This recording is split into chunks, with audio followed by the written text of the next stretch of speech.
নমস্কার সবাইকে cook two বাইটে অনেক স্বাগত। আজকে আমি আপনাদের সাথে শেয়ার করব একটা নতুন ধরনের মিষ্টির রেসিপি। ঘরে সামান্য দই আর কিছু উপকরণ দিয়ে এত সুন্দর যে একটা মিষ্টি তৈরি করা যায়, না দেখলে বিশ্বাসই করবেন না। যখন মিষ্টি খেতে মন চাইবে আর হাতে কম সময় থাকবে, তখন এই মিষ্টির রেসিপিটি খুব তাড়াতাড়ি তৈরি করে নিতে পারবেন। চলুন দেখে নিই কীভাবে এত তাড়াতাড়ি এই মিষ্টির রেসিপিটি আমি তৈরি করে নিচ্ছি। এর জন্য সবার প্রথমে নিয়ে নিয়েছি 2 চামচের মতো টক দই। টক দইটাকে আমি একটা চামচের সাহায্যে ফেটিয়ে নিচ্ছি। টক দইটা ফেটানো হয়ে গেছে, এরপর দিয়ে দিচ্ছি 1 বাটি ময়দা। আপনারা ময়দার বদলে আটাও দিয়েও এই রেসিপিটি তৈরি করে নিতে পারবেন। তারপর দিয়ে দিচ্ছি 4টা গুঁড়ো করা এলাচ। তারপর দিয়ে দিচ্ছি স্বাদ মতো নুন। একদম 4 ভাগের 1 ভাগ দিয়ে দিচ্ছি খাবার সোডা, তার থেকেও কম বেকিং পাউডার। এরপর নিয়ে নিয়েছি আমি 1 বাটির হাফ বাটি দুধ। তার থেকে সামান্য কিছুটা দুধ দিয়ে এখানে আমি ডোটা তৈরি করে নেব। এখানে আপনারা দুধের পরিবর্তে জল দিয়েও তৈরি করে নিতে পারবেন। তারপর আমি সব দুধটা দিয়ে একটা নরম প্রথমে ডো তৈরি করে নেব।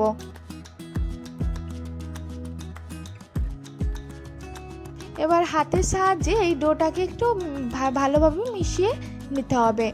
এই রেসিপিটা, এই আজকের মিষ্টি রেসিপিটা বানানো খুব সহজ আর খেতেও কিন্তু হয় দুর্দান্ত স্বাদের। ভিডিওটি অবশ্যই শেষ অবধি দেখবেন।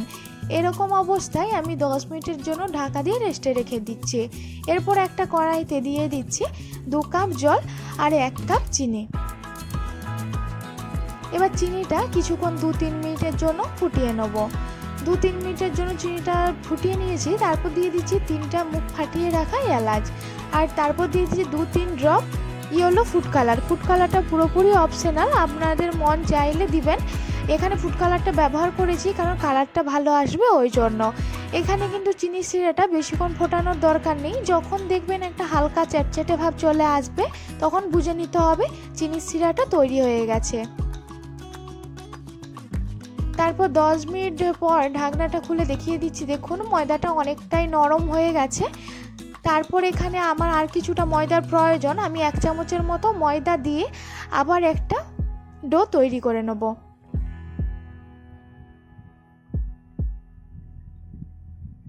তারপর এই পর্যায়ে দিয়ে দিচ্ছি 1 চামচের মতো ঘি।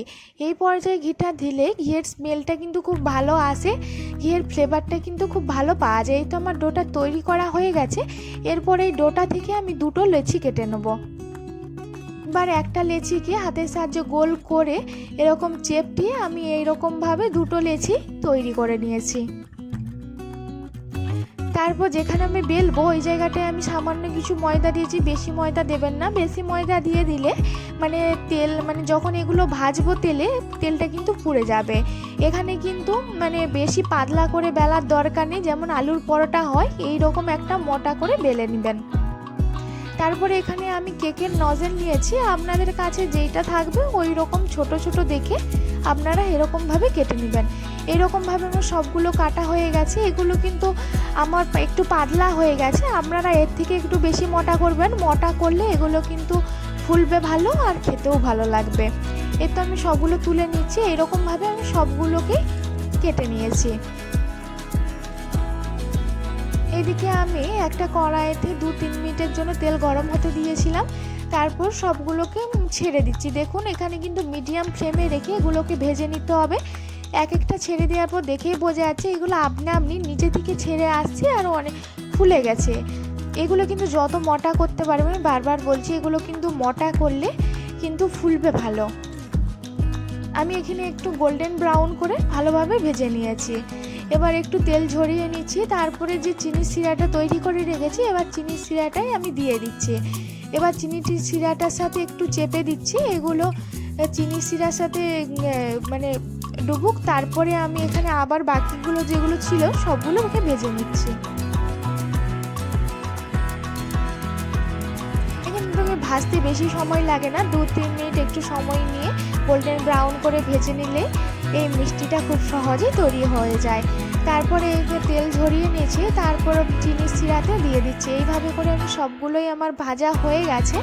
দেখুন এইগুলোকে 2-3 ঘন্টার জন্য একটু ঢাকা দিয়ে রেস্টে রেখে দিলে এই সবগুলোই মানে চিনির সিরাটা এগুলোকে শুষে নেবে। এগুলো আপনারা ফ্রিজে স্টোর করেও রাখতে পারেন।